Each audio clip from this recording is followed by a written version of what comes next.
What you doing? I'm the AC, and this is another Otaku News Reviews, and this time I am reviewing the short anime, Thus Spoke Kishibe Rohan, or Kishibe Rohan wa Ugo Kanai, which is based off of the one-shot mangas by Hirohiko Araki, and is also a spin-off from Dama is Unbreakable, which is the fourth part of JoJo's Bizarre Adventure. Honestly, the whole way the chapters of the manga and the OVAs of this anime release is kind of bizarre too. It's a weird thing. The first one-shot, episode 16, already weird, at a Confessional, first came out in 1997 in Shueisha's Weekly Shonen Jump.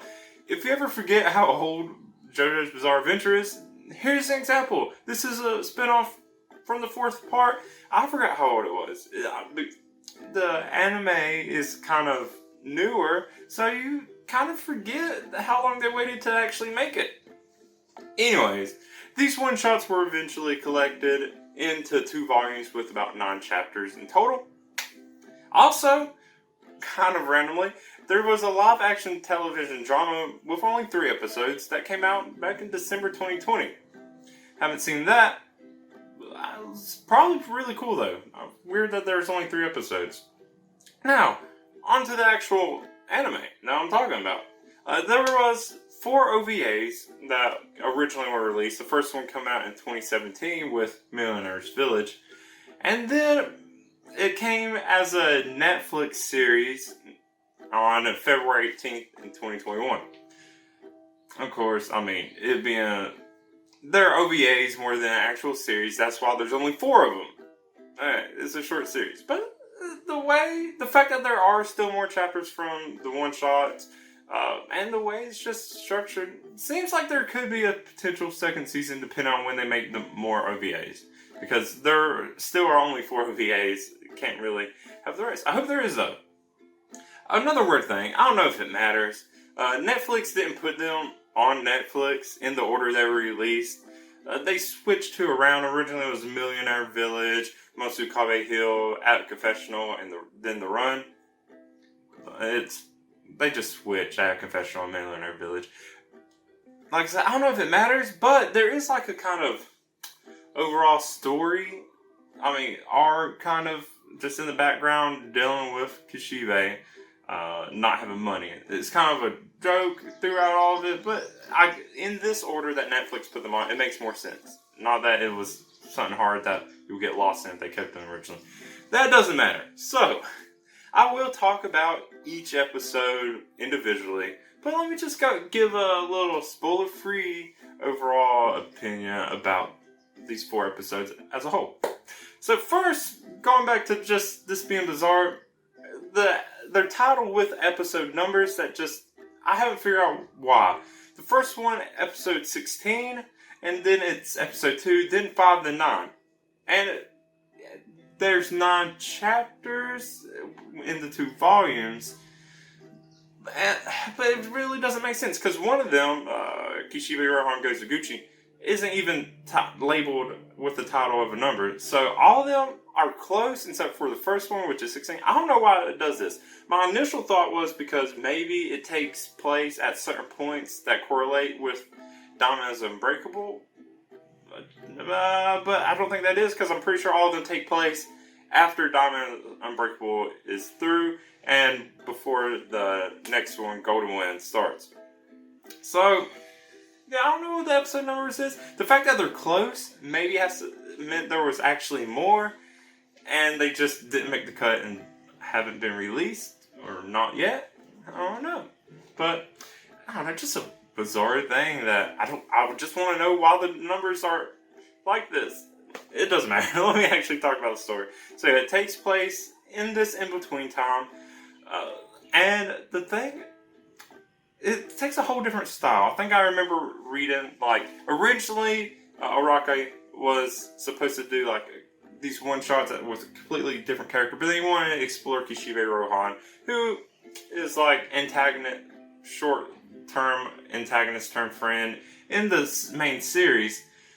But then it explores him just going different places for his manga, do all these research, and these episodes are just him telling those stories to whoever is at the cafe with him at that moment.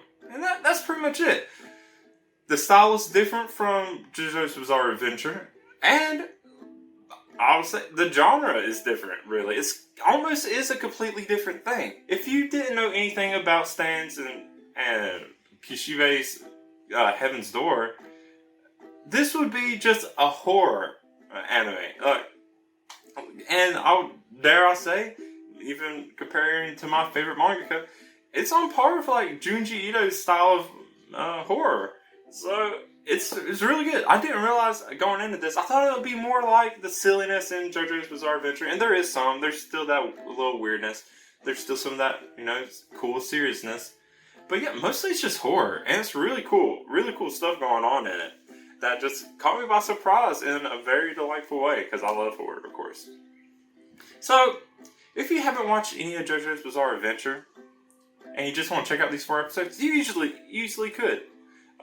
You probably won't know what a stand is, but just think of it as another horror element. That's it. That's all you need to know. It's just people have these kind of power, a different body that can do power things. I don't know how to explain it in layman's terms. But yeah, go into it just thinking it's like 4 episodes of some kind of mostly psychological, weird, suspenseful, mystery, horror kind of stuff. It's really cool. You don't even need to watch JoJo's Bizarre Adventure. If you have watched it, you're going to love this too. It'll be like a nice, fresh taste of a different style from Rocky, and just seeing more Kishibe Rohan, because he's a pretty cool and interesting character, especially being a manga artist and doing all that. All kinds of stories can come from this.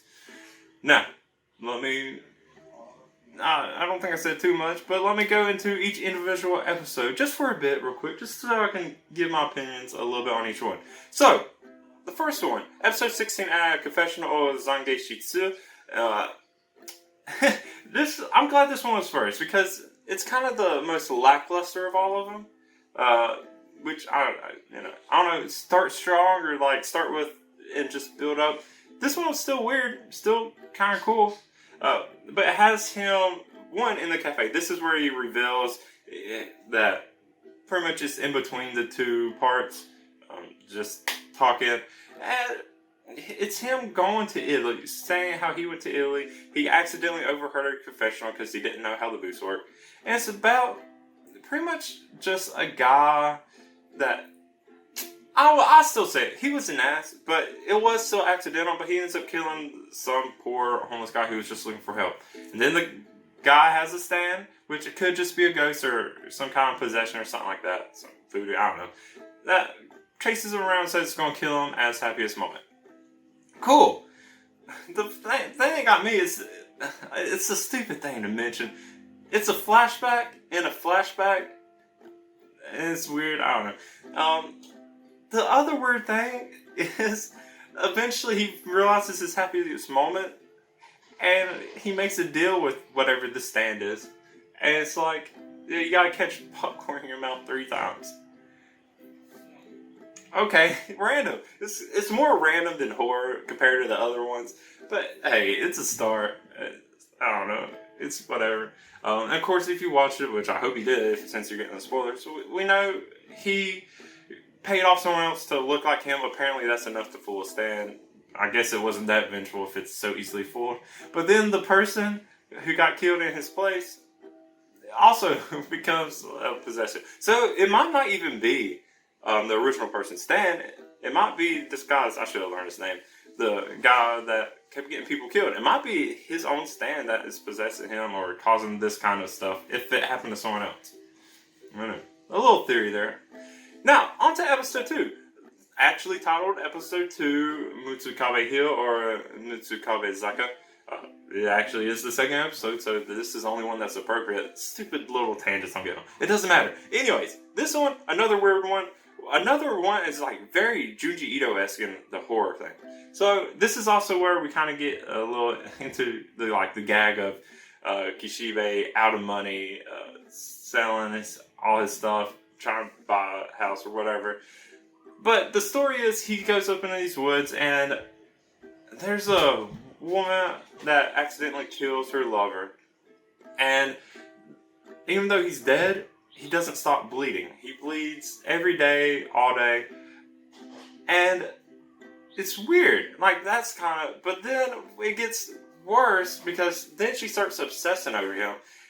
And eventually when Kishibe's out in the woods, he finds a little girl and realizes she's the daughter of these two people. Oh, yeah, creepy necrophilia stuff is always weird. Always a little hard to wrap my head around, but okay. Then he accidentally... I don't think it was his fault. She trips, hits her head and dies, and is about to curse him, but then he uses heaven doors to rewrite it. That's also where he learns everything about her. Yeah, another weird thing. Another thing, and going back to the first one too, I just remembered, even though Kishibe is a stand user, he doesn't automatically chalk these up to stands. That was my first impression. It's like, oh, these stands, like, these actually could be some other supernatural thing. So that's kind of cool. That's where these could also just be regular horror thing or whatever. Now, episode 5, probably my favorite and the coolest and almost creepiest is Millionaire Village or Fugō-mura. It is him and some editor go up to this millionaire village where, like, matter for some reason. Like, you're supposed to have this eloquence. It doesn't matter. It's stupid. But there's all these dumb rules that they have to follow that they don't know about. And sorry if this is part of real Japanese culture. I'm not part of it. I don't mean to offend anyone. But after watching this episode, it makes it seem real dumb. It's so sorry if I offend anyone. I didn't mean to. I just realized what I said. But the editor ends up just breaking a bunch of them. It's stuff like stepping on the edge of tatami mats, putting your finger through the loop of a teacup, like sitting at the seat farthest from the door. Like I said, I'm not part of the culture, so that doesn't really matter to me. I know to take off my shoes because I do that in my own house. That's about as far as, like, any kind of manners of culture I don't know, whatever. Anyways, this one seemed to have the most potential. If you break these rules, you get punished, and for her it's like people she knew dies, and then eventually Kishibe, trying to fix the situation, has to challenge him, and he uses heaven door, and then of course that's breaking the rule too, but then he uses heaven doors to make it so the little pipsqueak guy also starts breaking the rules, and everything gets weird, and he's able to, cheat the system and get her out of there. It has the most potential, because this was supposed to be a whole village. They only went to one part. There could be a whole lot that comes just from this. It'd be cool if this had its own series, but I don't know. I don't know where it's going to go with that. And then the last one, also another weird one, and kind of just like it's like a horror for douchebags. I don't know. It's called episode 9, The Runners I Run. And it's about this guy who's just pretty much gets obsessed with his body. Just like toning it and getting ripped. And it's like the douchiest thing. But then he gets so obsessed with it, he ends up killing his girlfriend because he completely just wrecks her place and she wants him out. Kills her. A dude that was taking time away from him with his personal trainer kills him. And a delivery man that was delivering packages but thought he was waking him up kills him. And then eventually Kishibe has a little competition of running for him. First time Kishibe won. Second time, dude gets way too serious. Almost gets Kishibe killed. Uses Heaven's Door, of course, because, hey, he's a stand user, might as well take advantage of it.